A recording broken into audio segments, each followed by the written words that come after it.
অ্যাপেলের নতুন চমক আইফোন 16e আগের তুলনায় কম দামে ফ্ল্যাগশিপ ফোনের বেশ কিছু সুবিধা এনে দিয়েছে প্রতিষ্ঠানটি। $599 এই মডেলটি সরাসরি টেক্কা দিচ্ছে স্যামসাং ও গুগলের বাজেট স্মার্টফোনগুলোর সঙ্গে। আইফোন 16e তে থাকছে অ্যাপেলের তৈরি প্রথম in house cellular modem C1 chip, যা প্রতিষ্ঠানটির সরাসরি কোয়ালকমের উপর নির্ভরশীলতা কমাবে। এছাড়া ব্যবহার করা হয়েছে অত্যাধুনিক A18 চিপ, যা আগের A13 বায়োনিক চিপের চেয়ে কয়েক গুণ বেশি শক্তিশালী। সেই সঙ্গে থাকছে অ্যাপল ইন্টেলিজেন্সের সুবিধা, যা আগে শুধু প্রিমিয়াম আইফোন মডেলেই দেখা যেত।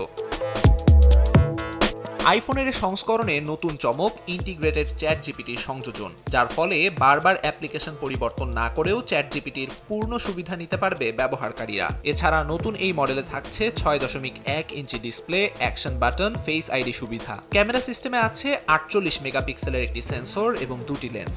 সেই সঙ্গে 12 মেগাপিক্সেলের একটি ফ্রন্ট ক্যামেরাও পাবেন সেলফি প্রিয় ব্যবহারকারীরা। তবে এতে নেই ওয়াইড অ্যাঙ্গেল লেন্স এবং ক্যামেরা কন্ট্রোল বাটন, যা প্রিমিয়াম মডেলগুলোতে দেখা যায়।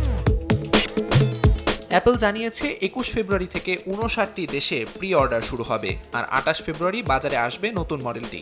128 জিবি, 256 জিবি ও 512 জিবি তিনটি ভ্যারিয়েন্টে পাওয়া যাবে আইফোন 16e। তবে প্রাথমিকভাবে শুধু কালো ও সাদা দুটি রঙের মডেল পাওয়া যাবে। বিশ্লেষকরা বলছেন, চীনের বাজারে অ্যাপলের অবস্থান মজবুত করতেই নতুন বাজেট মডেলটি বাজারে এনেছে প্রতিষ্ঠানটি। আমিরুল ইসলাম আলিফ, সময় সংবাদ।